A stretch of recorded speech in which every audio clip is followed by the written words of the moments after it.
अस्सलाम वालेकुम। कैसे हैं आप लोग? मैं उम्मीद करता हूँ कि आप लोग खैर खैरियत से होंगे। अच्छा, बहुत से लोगों ने मुझे मेल की हैं और मुझे कहा है कि सर हमने आपकी वजह से PHY 301 को रख लिया है, अभी हमें बताएं, हमें तो किसी कहीं से भी लेक्चर नहीं मिल रहे हैं। तो मैं कहना ये चाहता हूँ कि मैंने आप लोगों को बताया था कि PHY के अंदर आप लोग 4 GPA तक ले सकते हैं। तो इसके लिए ये है कि अगर आपने PHY के अगर आपसे कोई लेक्चर्स रह भी हैं तो PHY का जितना भी पेपर होता है वो इन्हीं फाइल में से आता है जो मैं आपके साथ शेयर करूँगा। आप लोग अगर इन फाइल्स को पढ़ के चले जाते हैं तब भी आप लोग 4 GPA तक ले सकते हैं, क्योंकि PHY का जो पेपर है वो बाहर से नहीं आता बल्कि इन फाइल्स से ही आता है। तो मैं कोशिश करूँगा कि आज उन फाइल्स को आप लोगों को एक्सप्लेन कर दूँ ताकि आपकी जो क्यूरीज हों या अगर कोई इनसे मिलता जुलता भी क्वेश्चन आ जाए तो आप लोग उसको आसानी के साथ सॉल्व कर सकें। तो चलिए स्टार्ट लेते हैं अपने पहले क्वेश्चन से। पहला क्वेश्चन है, if we connect 3 capacitors in series the combined effect of all these capacitance will be. अच्छा, अब यहाँ पर अगर आप देखें तो वो कहता है कि अगर 3 कैपेसिटर्स को हम लोग सीरीज के अंदर जोड़ दें, ठीक है। अच्छा, ये एक कैपेसिटर है और इसको अगर हम एक और कैपेसिटर के साथ जोड़ दें और ये हमारा थर्ड कैपेसिटर है, ये हमने तीनों सीरीज़ के अंदर जोड़ दिए हैं। अब वो कहता है कि इनको हम लोग किस तरह से कंबाइंड इसका एक इफेक्ट निकालेंगे। तो इसका जो कंबाइंड इफेक्ट है वो 1/C, ठीक है। इसको हम लोग रेसिप्रोकल लेंगे। ये कैपेसिटेंस जो होती है ये रेजिस्टेंस का उल्ट होती है। रेजिस्टेंस जो है वो सिंपली जब हम लोग सीरीज़ के अंदर होते हैं तो रेजिस्टेंस को हम लोग प्लस कर देते हैं। जितनी रेजिस्टेंस लगी होती हैं R1 + R2 + R3 जितनी भी लगी होती हैं उन सब का हम लोग क्या करते हैं, उन सबको हम लोग प्लस कर देते हैं। और जब हम लोग पैरेलल के अंदर रेजिस्टेंस को देखते हैं तो पैरेलल के अंदर हम लोग क्या करते हैं, उस चीज़ को डिवाइड कर देते हैं। जबकि कैपेसिटेंस के अंदर ये चीज़ उल्ट है। कैपेसिटेंस में आप लोग सीरीज़ के अंदर उसको डिवाइड करेंगे, जबकि अगर पैरेलल के अंदर आ जाती है तो पैरेलल के अंदर सिर्फ और सिर्फ आप उसको प्लस कर देंगे। इसका जो राइट ऑप्शन है वो है the sum of reciprocal of individual capacitors.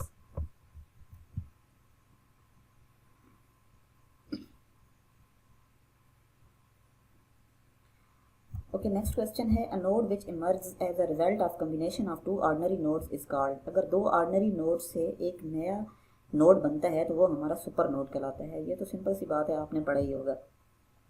Next है यूनिट ऑफ इंडक्टेंस। तो यूनिट ऑफ इंडक्टेंस जो है वो हमारा हेनरी है। नेक्स्ट है रेसिप्रोकल ऑफ द रेजिस्टेंस। ये भी थोड़ी देर पहले ही मैंने बताया था कि जो रेसिप्रोकल है रेजिस्टेंस का वो कैपेसिटेंस है। क्यों? क्योंकि रेजिस्टेंस जो है वो करंट के रास्ते के अंदर रुकावट पैदा करता है। और ये जो रेजिस्टेंस सॉरी कैपेसिटेंस है, कैपेसिटेंस बेसिकली एक सिलेंडर या किसी भी चीज़ के अंदर चार्ज के स्टोर करने की जो सलाहियत होती है वो हमारी कैपेसिटेंस कहलाती है। तो ये जो रेजिस्टेंस होती है बेसिकली रेजिस्टेंस रेसिप्रोकल होती है कैपेसिटेंस के, क्योंकि रेजिस्टेंस जो है वो करंट के रास्ते में रुकावट पैदा करती है, जबकि कैपेसिटेंस किसी भी चीज़ की चार्ज स्टोर करने की सलाहियत को हम लोग कैपेसिटेंस कहते हैं। नेक्स्ट है, an ideal voltage source is a circuit element where the voltage across it is independent of.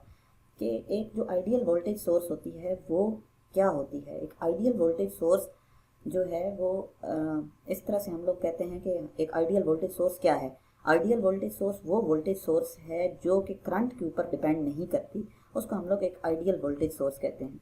Next है, sum of all current entering in the node is equal to the sum of leaving the node is the statement of Kirchhoff current law. अगर आप लोगों ने क्रिस्चियफ current law को पढ़ा है तो आप लोगों को पता होगा कि ये हमारे पास एक रेजिस्टेंस है, ठीक है। ये एक और रेजिस्टेंस के साथ आपस के अंदर जुड़ रहा है। अब ये हमारा नोड हो गया। क्रिस्चियफ करंट लॉ हमें कहता है कि अगर यहाँ से कोई करंट आ रहा है इस नोड की तरफ, तो इस नोड से गुजरने के बाद अब ये जो करंट है ये मिसाल के तौर पे 5 एम्पेयर जो है वो इसके अंदर इस नोड में दाखिल हो रहा है। तो वो कहता है कि जब इसमें से गुजर जाए तो तब भी ये 5 एम्पेयर जो है वो रह जाए। तो इस चीज़ को बेसिकली हम लोग कहते हैं क्रिस्चियफ करंट लॉ, कि 5 एम्पेयर दाखिल हो रहा है नोड के अंदर और 5 एम्पेयर ही निकल रहा है, तो वो ये हमारा क्रिस्चियफ करंट लॉ कहलाता है।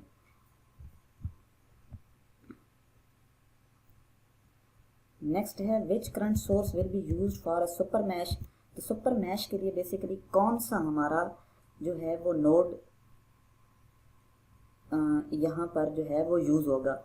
When 2 meshes shares current source then it become a super node. अगर आप देखें तो ये हमारा सुपर नोड कहलाएगा। क्यों सुपर नोड कहलाएगा? क्योंकि यहाँ पर हमारे 2 मैशेस जो हैं वो करंट सोर्स को बेसिकली जो है वो शेयर कर रहे हैं, ठीक है। सो नेक्स्ट है how many KVL equation can be written in the given circuit. एक सर्किट दिया हुआ है, उसके अंदर कितनी केवीएल इक्वेशंस जो हैं वो बनेंगी। तो केवीएल जो इक्वेशंस है किर्चॉफ वोल्टेज लॉ, वो बेसिकली हमसे ये कहता है कि सर्किट के अंदर कितने हमारे जो लूप्स हैं वो बनेंगे। तो आप देखें ये पहला हमारा लूप हो गया है, ये सेकंड हमारा लूप हो गया है और ये हमारा थर्ड लूप हो गया। तो अब अगर आप देखें 1, 2 और 3 हमारी जो केवीएल इक्वेशंस हैं वो यहाँ पर बनेंगी। नेक्स्ट है for a given circuit voltage VDF is. तो यहाँ पर अगर हम लोग देखें तो बेसिकली वोल्टेज VDF क्या है। अब यहाँ पर उन्होंने सॉल्व नहीं किया है तो हम लोग चले सॉल्व कर लेते हैं। ये हमारे पास इस करंट इसके ऊपर 4 वोल्ट है और इसके ऊपर हमारे पास 2 वोल्ट है। 4 + 2 ये 6 वोल्ट हो जाएगा। तो हमारा जो आंसर है वो 6 वोल्ट आएगा। तो ये जो आंसर है VDF, तो बेसिकली वोल्टेज D से F के दरमियान में कितनी है, 4 + 2 = 6। नेक्स्ट है if a parallel circuit is open in main line. अगर एक पैरेलल सर्किट कहीं पर ओपन हो मेन लाइन के अंदर तो करंट क्या करेगा। तो जो करंट है बेसिकली वो ज़ीरो हो जाएगा ऑल ब्रांचेस के अंदर। कैसे, क्योंकि जहाँ पर भी सर्किट ओपन होगा, मिसाल के तौर पे यहाँ पर एक मैंने रेजिस्टेंस बनाई है, एक यहाँ से एक रेजिस्टेंस आ रही है और एक यहाँ से एक रेजिस्टेंस आ रही है, ठीक है। तो अब अगर मिसाल के तौर पे मैं यहाँ से लाइन को काट देता हूँ और यहाँ पे कोई वोल्टेज सोर्स दिया हुआ है या करंट सोर्स दिया हुआ है, तो अब अगर देखें तो इस सर्किट को अगर मैंने यहाँ से काट दिया है तो अब करंट तो आगे मूव ही नहीं होगा। तो इसलिए इस पूरी जो सारी की सारी जो ब्रांचेस होंगी उनके अंदर करंट जो है वो ज़ीरो हो जाएगा।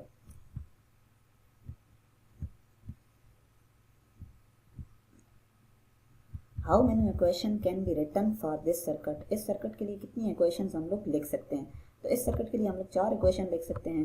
पहला ये लूप बनेगा, सेकंड ये लूप बनेगा, थर्ड ये लूप बनेगा। ये आपको केवीएल इक्वेशन के अंदर ये चीज़ पढ़ाई गई होगी। तो चौथा हमारा ये लूप बनेगा। इसलिए ये जो चारों के चारों लूप्स हैं तो हमारा जो आंसर है वो 4 इसका बेस्ट ऑप्शन है।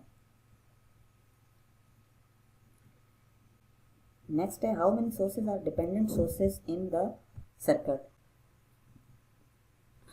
अच्छा, यहाँ पर हमने देखना है कि भाई सर्किट के अंदर हमारी डिपेंडेंट सोर्सेज कौन सी हैं जो कि दूसरी सोर्सेज के ऊपर डिपेंड कर रही हैं। तो एक हमारी ये सोर्सेज है और एक हमारी ये सोर्स है जो कि डिपेंड कर रही है। तो ये दोनों जो सोर्सेज हैं ये हमारी डिपेंडेंट सोर्सेज है।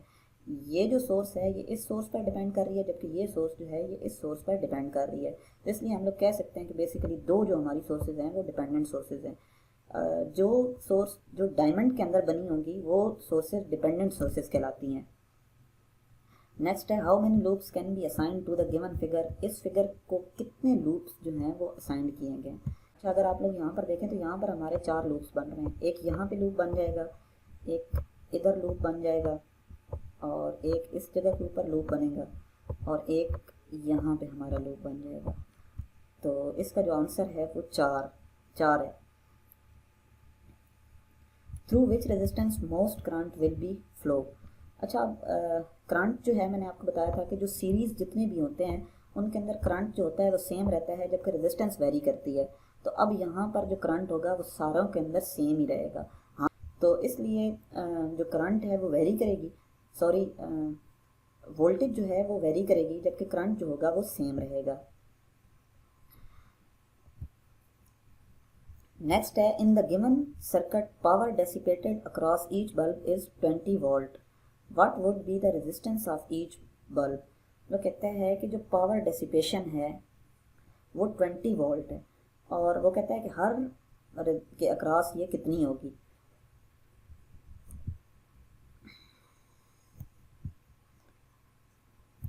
अच्छा, अब एक फार्मूला दिया गया है P = V × I। ये पावर का फार्मूला है, ठीक है। पावर मालूम करने के लिए ये फार्मूला इख्तियार किया जाता है, ठीक है। तो पावर तो हमें पहले से दी गई थी 20, V जो है वो हमें मालूम नहीं था, एम्पेयर उन्होंने दिए हुए थे 2 एम्पेयर। तो इसको हम लोग 2 के इस तरफ ले आए हैं, डिवाइड हो गया, 20 / 2 = V, V = 10 वोल्ट निकल आया। अब 10 वोल्ट तो निकल आया है, लेकिन हमने बेसिकली क्या मालूम करना था, रेजिस्टेंस मालूम करना था। वोल्टेज हमारे पास आ गए हैं और करंट हमें मालूम है, तो हम लोग क्या करेंगे कि सिंपल ओहम लॉ लगाएंगे, R is equals to V divided by I, तो ये 10 डिवाइडेड बाई 2 5 ओहम जो है वो इसका आंसर आ जाएगा। नेक्स्ट क्वेश्चन है, in this figure below voltage drops across 7 volt will be. अब ये 20 वोल्ट है और ये 3 ओम का रेजिस्टेंस लगा हुआ है और ये लगा हुआ है 7 ओम का रेजिस्टेंस लगा हुआ है। ओके, तो अब जिस रेजिस्टेंस के अक्रॉस हम लोगों ने मालूम करना है उसको हम लोग ऊपर रखेंगे। जैसे कि हमने 7 ओम से निकालना है तो उसको हमने ऊपर रख दिया और डिवाइड कर देंगे R1 plus R2 multiply by ये हमारी जो टोटल जो हमारी वोल्टेज है उसके साथ हम लोगों ने करना है। तो वोल्टेज, तो ये आंसर क्या हमारा निकल आएगा, 7 को ऊपर रखेंगे और डिवाइड कर देंगे 9 के साथ, और सॉरी 10 के साथ, और फिर मल्टीप्लाई करेंगे 20 के साथ, तो ये हमारे पास 14 जो है वो आंसर आ जाएगा। 7 डिवाइडेड बाई 10 मल्टीप्लाई बाई 20, तो 14 जो है वो हमारे पास आंसर आ जाएगा और यही आंसर जो है वो करेक्ट है। अच्छा, if current flowing through 4 ohm is 1 ampere, voltage drop across it will be. Okay, तो हम लोगों ने मालूम करना है कि वोल्टेज कितनी ड्रॉप हो रही है इसके ऊपर अगर 1 एम्पेयर जो है वो हमारा करंट है। तो इसके लिए सिंपल सा फार्मूला है V is equals to I R. तो I हमें मालूम है, I हमारा 1 है और 4 हमारी वोल्टेज है, रेजिस्टेंस है, तो 1 मल्टीप्लाई बाई 4 हमारे पास 4 वोल्ट जो है वो आंसर आ जाएगा और यही करेक्ट आंसर है। For the given figure current flowing through 5 ohm is.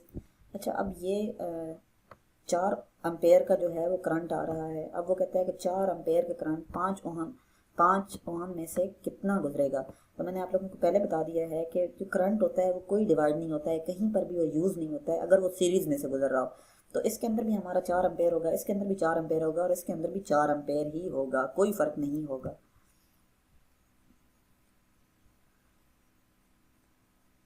Next है the value of IA for the given circuit is.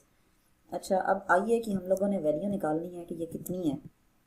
तो IA की जो हमारी वैल्यू है वो यहाँ पर 3 एम्पेयर होगी, -3 एम्पेयर। -3 एम्पेयर क्यों होगी, क्योंकि ये हमारा सर्किट कुछ इस तरह से लूप बन रहा है इस तरफ से, और हमारा जो करंट है वो उसके मुखालिफ सिमत में जा रहा है। जब भी आपका करंट इस लूप के मुखालिफ सिमत में होगा तो करंट की हमेशा अगर करंट उसके अपोजिट डायरेक्शन के अंदर है तो हमारा माइनस के अंदर होगा, और करंट अगर सेम डायरेक्शन में है तो फिर वो प्लस होगा। इन the given circuit the value of independent current source is.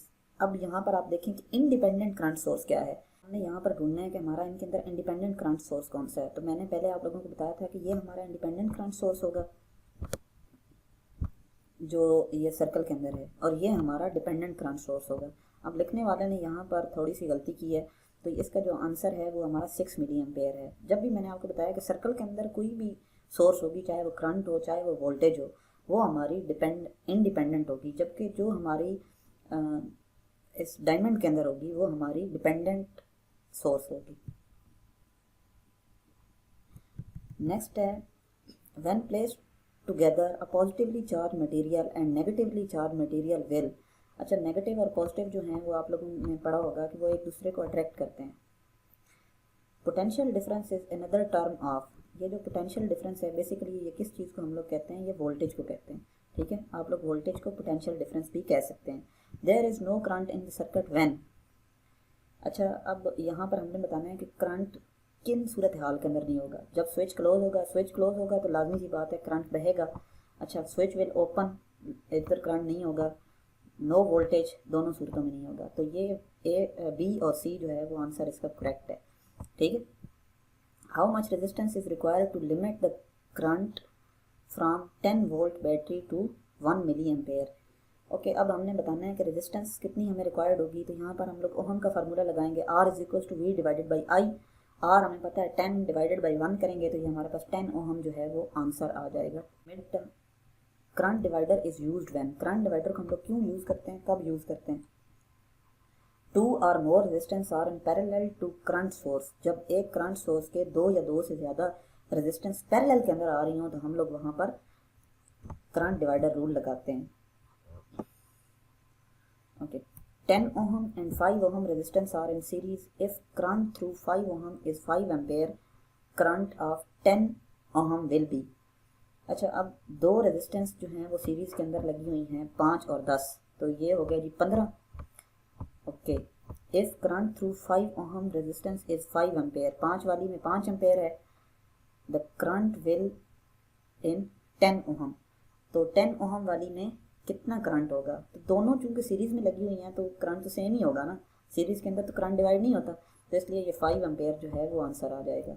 Next है, if the current arrow is directed into the plus mark terminal of an element then P is equals to VI yields the, तो इसका जो right answer है वो absorb power. When a proton and electron come close together they attract each other, ठीक है, जब दो electron और प्रोटॉन आपस में एक दूसरे के करीब आते हैं, प्लस और नेगेटिव वाली बात है, दोनों प्लस और नेगेटिव आपस में एक दूसरे को अट्रैक्ट करते हैं। नेक्स्ट है, the resistance of an open circuit is high. अच्छा, ओपन सर्किट की रेजिस्टेंस किस तरह हाई होती है? ऐसे है कि ये हमारे पास एक पानी का एक पाइप जा रहा था जिसमें से जो पानी है वो बह रहा था, ठीक है, इसकी मैं आपको मिसाल देता हूँ। अब यहाँ से किसी बंदे ने पाइप को काट दिया, ठीक है, कैंची के साथ यहाँ से या किसी भी चीज़ के साथ उसने पाइप को काट दिया। अब ये पॉइंट ए है और ये पॉइंट बी है, ठीक है। अब यहाँ से पानी इधर से बहना शुरू हो जाएगा, ठीक है, तो हमारे बी पॉइंट तक जो है वो पानी तो नहीं पहुँच रहा है, तो हम लोग कहेंगे कि ए से बी के दरमियान में एक हैवी रेजिस्टेंस है, एक हाई रेजिस्टेंस है, जिसकी वजह से करंट ए से बी पॉइंट की तरफ, मतलब जो पानी है वो हमारा ए से बी की तरफ मूव ही नहीं कर रहा है। तो जब यहाँ पर हम लोग किसी सर्किट को काट देते हैं या ओपन कर देते हैं या उसको खुला छोड़ देते हैं, तो हमारा ए पॉइंट से बी पॉइंट के दरमियान हम कहते हैं कि हमारी जो है वो रेजिस्टेंस हाई है, जिसकी वजह से हमारा जो करंट है वो ए से बी की तरफ मूव ही नहीं कर रहा। नेक्स्ट है, the current passing through the conductor is directly proportional to the voltage provided temperature remains constant is the statement of, तो ये ओहम लॉ की जी स्टेटमेंट है, जो मैंने आप लोगों को पहले भी अपने पुराने लेक्चर्स के अंदर पढ़ाई हुई है। नेक्स्ट है, which of the following statement is correct, इनके अंदर कौन सी जो स्टेटमेंट है वो ट्रू है? Neutrons and proton lies inside the nucleus. अच्छा, ये मैंने आप लोगों को पहले ही बता दिया था कि ये हमारा एक न्यूक्लियस है, ठीक है। तो अब यहाँ पर जो हमारे जो प्रोटॉन और हमारे जो होते हैं न्यूट्रॉन्स बेसिकली वो जो हैं वो न्यूक्लियस के अंदर रहते हैं, जबकि यहाँ पर हमारे जो इलेक्ट्रॉन्स होते हैं वो इस न्यूक्लियस के बाहर गर्दिश करते रहते हैं, ठीक है। तो ये जो पहली जो स्टेटमेंट है पढ़े बगैर ही मुझे समझ लग गई है कि ये जो पहली स्टेटमेंट है ये ट्रू है। नेक्स्ट है जी, current through a short circuit is. अच्छा, जब शॉर्ट सर्किट होगा तो करंट हमारा क्या कहलाएगा? करंट हमारा मैक्सिमम होगा। वो कैसे? ठीक है, वो इस तरह से कि ये एक वायर है और ये एक वायर है, ठीक है। अब मैंने इन दोनों वायर्स को आपस के अंदर जोड़ दिया, ठीक है। यहाँ पे पहले ये दोनों डिस्कनेक्ट थी तो मैं कहता था कि भाई ये जो जगह है या ये वाला जो पॉइंट है, पॉइंट बी जिसे मैं कहता हूँ, ठीक है, ए बी और सी, ठीक है। तो ये जो हमारा जो पॉइंट है बेसिकली ये पहले खाली था, ठीक है, फिर मैंने दोनों वायर्स को आपस के अंदर जोड़ दिया। तो जब ये खाली था तो यहाँ पे करंट ज़ीरो था, ए से सी की तरफ कोई करंट नहीं जा रहा था, लेकिन जब मैंने इसको जोड़ दिया आपस के अंदर तो इसके अंदर जो करंट है वो मैक्सिमम हो गया, ठीक है, क्योंकि यहाँ पे सीधे सीधे मैंने इसको जोड़ दिया है तो यहाँ पे शॉर्ट सर्किटिंग हो गई है। अब जब शॉर्ट सर्किटिंग हुई है तो करंट हमारा जो है वो यहाँ पे मैक्सिमम हो गया। नेक्स्ट है, when two resistance are connected in series, जब दो रेजिस्टेंस आपस के अंदर सीरीज में जुड़ी होती हैं तो इसको क्या कहते हैं? They are only one path for current for both resistance, के उनके अंदर सिर्फ एक पाथ होता है करंट के लिए कि वो उस रेजिस्टेंस में से बहे, ठीक है। ये एक रेजिस्टेंस है, अच्छा, उसके बाद जी ये एक रेजिस्टेंस है और इसके बाद ये एक रेजिस्टेंस है। तो अब जो करंट है हमारा पहले इसमें से गुजरेगा, फिर इसमें से गुजरेगा, फिर इसमें से गुजरेगा। अब उसके पास कोई दूसरा रास्ता नहीं है कि वो इनको क्रॉस करे और वो इस रेजिस्टेंस के पास पहुंच जाए, उसे सब में से गुजर के जाना है बारी बारी। नेक्स्ट है, using voltage divider in the figure below voltage drop across 3 ohm, 3 ohm के अक्रॉस हमने वोल्टेज ड्रॉप को फाइंड करना है।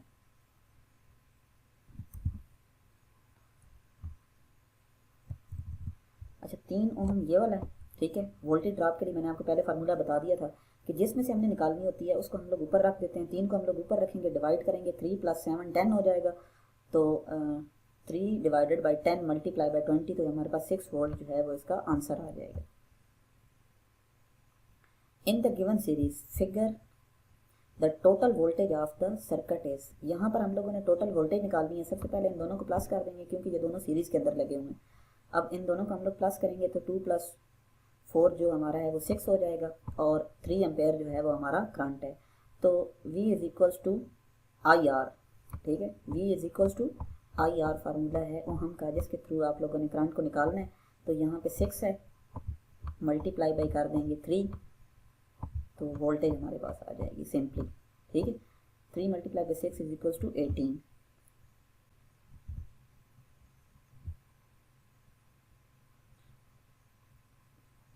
ओके जी, तो यहाँ पे कुछ क्वेश्चंस दिए हैं, उनको हम लोग देख लेते हैं। सबसे पहले है जी, what is the unit of capacitance and inductance. तो कैपेसिटेंस का यूनिट जो है वो फैरेड है, जबकि जो इंडक्टेंस है उसका हेनरी है। बस इतना सा लिखने की ज़रूरत है, ये आगे बाकी कहानियाँ लिखने की ज़रूरत नहीं है। 2 मार्क्स पे है तो सिंपल सा आपने लिखना है कैपेसिटेंस का फैरेड और इंडक्टेंस का जो है वो हेनरी है। अच्छा, उसके बाद आ गया जी क्रिस्टफ लॉ। क्रिस्टफ लॉ मैंने आप लोगों को बता दिया है कि करंट जितना आ रहा है सर्किट के अंदर और जितना जा रहा है, ठीक है, वो जो है वो इक्वल होना चाहिए, ठीक है। तो स्टेटमेंट इसकी यहाँ से शुरू होती है, the total voltage, sorry Kirchhoff voltage law है, around a close loop must be zero. तो एक क्लोज लूप के अंदर जो आपका जो वोल्टेज है वो ज़ीरो होनी चाहिए। If this were not the case then when we travel around a close loop the voltage would be indefinite. Okay, अब एक हम लोगों ने केवीएल लगाकर एक सर्किट को सॉल्व करना है। तो उसके क्वेश्चन को बताया गया, draw the label loop currents for circuit, right KVL for any one loop. तो सबसे पहले हम लोगों ने लूप बनाना है। पहला लूप यहाँ पे बन जाएगा, ठीक है। सिंपली बस आप लोगों ने यहाँ पे लूप लगाना है और आपको नंबर मिल जाएंगे। तो ये हमारे पास 3 लूप बन गए। अब अगर ये हमारा देखें, ये जो है केवीएल को हम लोग किस तरह लगाते हैं इसके बारे में मैं आप लोगों को इंशाल्लाह आगे जाकर बताऊंगा, लेकिन सरसरी से मैं आप लोगों को बता देता हूँ कि जब जो हमारा यहाँ से चूँकि हम लोग स्टार्ट ले रहे हैं, तो फर्स्ट पे हमारा 9 ओहम है। तो 9 ओहम में से कितना करंट गुजर रहा है जी, 9I1 यहाँ पर हम लोग लिख लेंगे, ठीक है।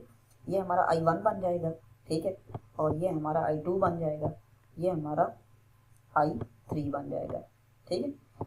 तो अब I1 यहाँ पे 9I1 प्लस जो वोल्टेज होगी ना, उसकी जो वैल्यू होगी उसको हम लोग वैसे ही लिख लेंगे। तो यहाँ पे 12 आ जाएगा। नेक्स्ट पे चूँकि यहाँ से हम लोग आ रहे हैं तो ये हमारा 8 आ जाएगा प्लस 8, और उसके बाद आ जाएंगे जी 11 पे। अब ये देखें 11 जो है वो इस I1 के अंदर भी आ रहा है और I2 के अंदर भी आ रहा है। तो इसके लिए हम लोग क्या करेंगे जी, 11 इंटू जो हमारा है वो रखेंगे I1 माइनस I2, ठीक है। और उसके बाद ये देखें 10 है, तो 10 भी इसी तरह जो है वो इसके अंदर आ रहा है। तो 10 इंटू I1 माइनस I3। तो बस इतना सा आप लिखेंगे और आपको पूरे जो हैं वो 3 मार्क्स मिल जाएंगे, ठीक है। बाकी अगर आपको किसी चीज़ की समझ ना आए तो आप मुझसे बाद में मेल करके भी पूछ सकते हैं। ओके जी, you are given the circuit, use current division rule directly to find I30। अच्छा, अब हमने यहाँ पर I30 को फाइंड करना है, तो करंट डिवीजन रूल हमें सीधा सीधा लगाना है। अब I30 लिखेंगे तो इसके अक्रॉस हमने निकालना है।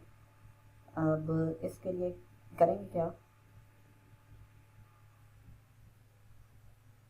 ठीक है। तो सबसे पहले इन दोनों को आपस के अंदर निकाल लेते हैं। जब इन दोनों का हम लोग क्या करेंगे, इनको पैरेलल के अंदर सॉल्व करेंगे तो 12 ओहम हमारा आंसर आ जाएगा।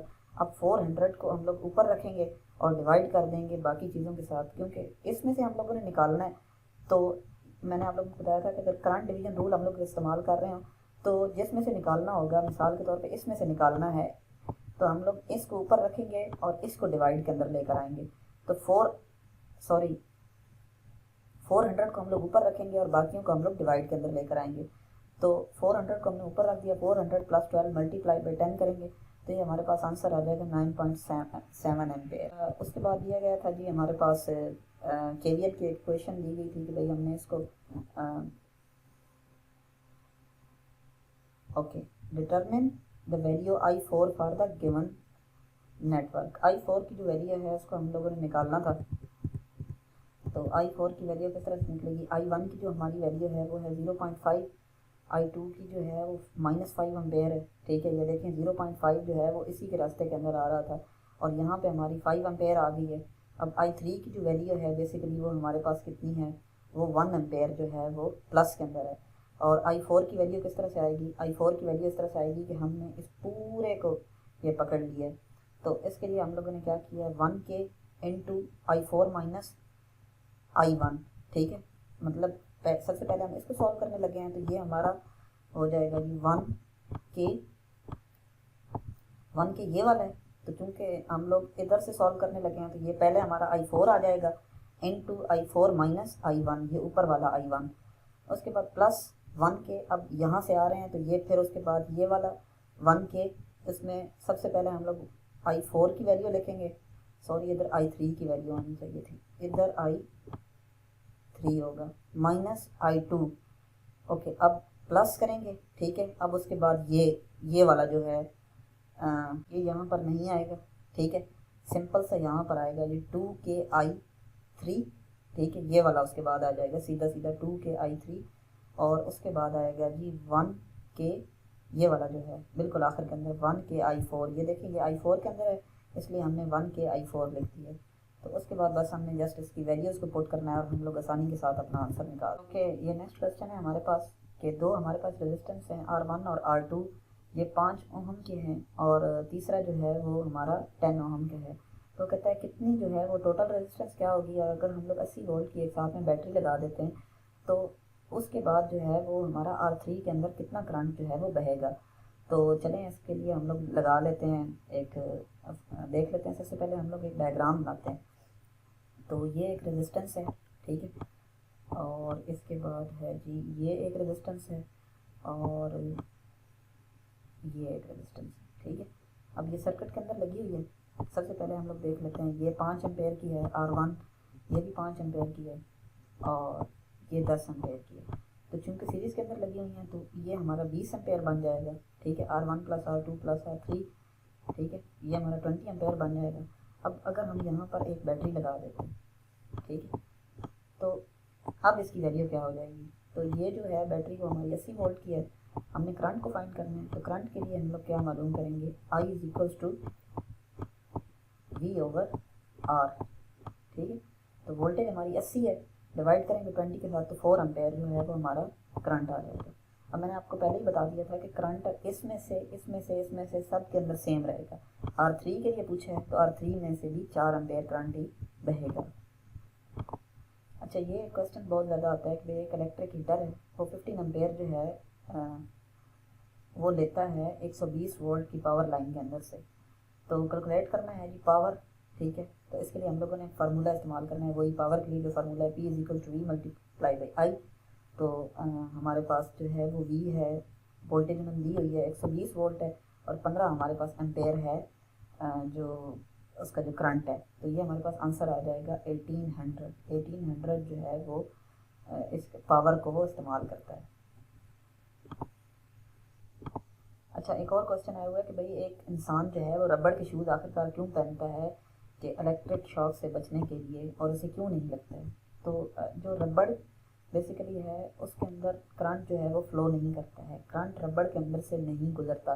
ये एक इंसुलेटर है और इंसुलेटर के अंदर से करंट पास नहीं करता है। बस इसलिए हम लोगों की कोशिश होती है कि हम लोग ऐसी चीज़ का इस्तेमाल करें इलेक्ट्रिक शॉक से बचने के लिए जो कि इंसुलेटर हो। ओके, नेक्स्ट क्वेश्चन है कैलकुलेट द वोल्टेज VAE के अक्रॉस हमने वोल्टेज को फाइंड करना है।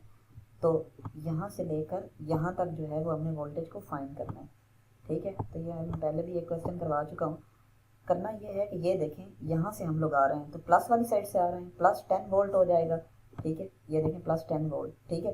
तो यहाँ से जाएंगे तो ये जो नीचे वाली जो इसकी है ये चूँकि छोटी साइड है तो ये माइनस की होगी और ऊपर वाली बड़ी साइड जो है वो प्लस की बन जाएगी, ठीक है। तो क्योंकि हम लोग यहाँ से जा रहे हैं तो ये हमारा -24 हो जाएगा, प्लस 10 -24, ये हमारे पास 14 वोल्ट जो है वो आंसर आ जाएगा।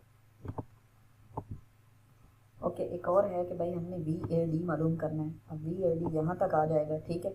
तो इसके लिए इस तरह से करके एक बनेगा, मतलब यहाँ से हम लोगों ने ऊपर की जानिब जाना है, ए से डी की जानिब और फिर इस तरफ जाना है। तो सबसे पहले हमारे पास ये आ रही है -IV हम लोग लिख लेंगे, और यहाँ से चूँकि ऊपर की जानिब जा रहे हैं तो -4VX आ जाएगा। ठीक है, -IV और -4VX। अच्छा, अगर आप यहाँ पर देखें तो ये VX की वैल्यू उन्होंने दी हुई है कि VX is equal to 2V है, तो हम लोग 2V इधर लिख लिए। ठीक है, अब VX की जगह पे हम लोग 2 को पुट करेंगे तो 4 × 2 हमारा 8 हो जाएगा, और -1 और -8 जो है वो 9 वोल्ट के बराबर हो जाएगा। क्वेश्चन हमारे पास है, ट्रांसफार्मर में कंसिस्ट ऑफ, एक ट्रांसफार्मर जो है वो किस चीज़ का कंसिस्ट होता है, 1 वाइंडिंग, 2 वाइंडिंग, 2 और मोर वाइंडिंग और नो वाइंडिंग। ठीक है, तो ट्रांसफार्मर जो बेसिकली होते हैं उनके अंदर 2 वाइंडिंग्स होती हैं, एक हमारी ये इस तरह प्राइमरी वाइंडिंग होती है और एक जो है वो हमारी सेकेंडरी वाइंडिंग होती है।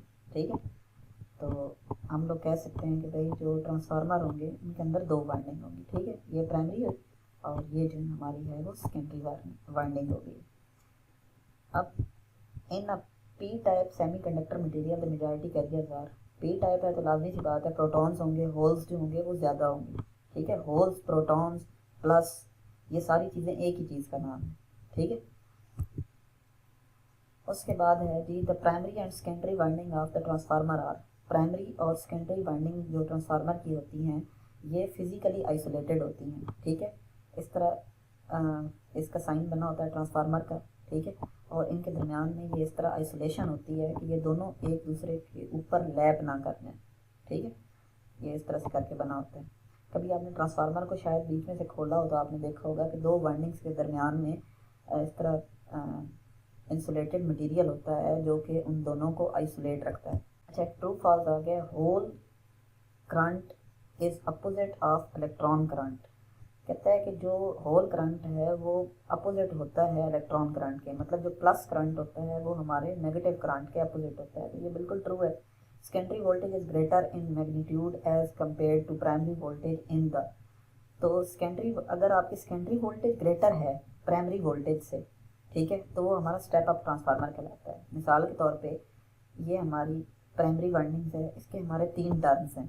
ठीक है, ये ट्रांसफार्मर की प्राइमरी वाइंडिंग है, इसके 3 टर्न्स हैं, और ये जो हमारी जो है इसके हमारे 4 टर्न्स हैं। ठीक है, तो अगर यहाँ पर हमारे दो वोल्ट इस प्राइमरी वाइंडिंग को मिल रहे हैं और यहाँ से जब सेकेंडरी वाइंडिंग से गुजर रहा है तो ये हमारे 5 वोल्ट हो गए हैं, तो ये हमारा स्टेप अप ट्रांसफार्मर कहलाएगा।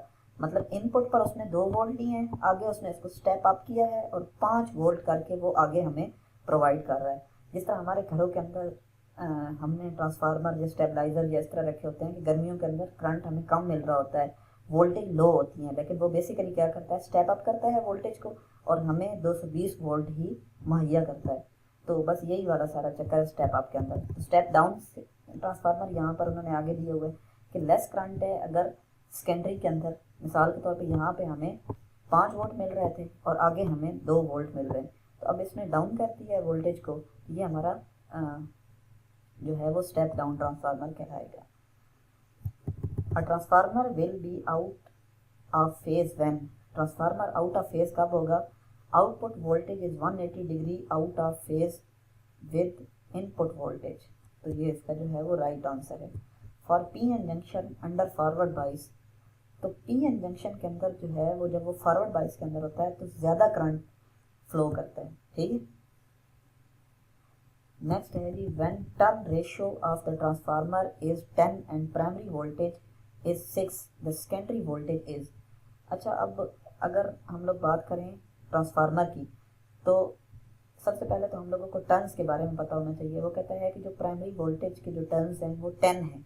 ठीक है, N1 divided by N2 divided by N1 जो है वो हमारे 10 है और वोल्टेज हमें 6 वोल्ट दी गई है। तो इसके लिए हम लोगों ने फार्मूला लगाते हैं N2 divided by N1 is equal to N2 divided by V2 divided by V1, N2 divided by N1 multiply by V1। ठीक है, V1 को हम लोग इस तरफ ले आए हैं इज इक्वल टू V2, तो हमारे पास ये 10 मल्टीप्लाई बाई 6 करेंगे तो ये हमारे पास आंसर V2 का जो है वो 60 वोल्ट आ जाएगा। अब ट्रांसफार्मर के लिए जो बेसिकली फार्मूला इस्तेमाल किया जाता है वो ये फार्मूला इख्तियार किया जाता है N2 डिवाइडेड बाई N1। ठीक है, number of turns in secondary and number of turns in primary ये प्राइमरी के जो नंबर ऑफ टर्न्स हैं और ये सेकेंडरी के हैं। इस तरह वोल्टेज जो है प्राइमरी ट्रांसफार्मर की जो प्राइमरी जो साइड है उसके अंदर, और वोल्टेज V1 जो है जो कि प्राइमरी की वोल्टेज है। तो अब ये जो फार्मूला है बेसिकली ये ट्रांसफार्मर के लिए इस्तेमाल किया जाता है।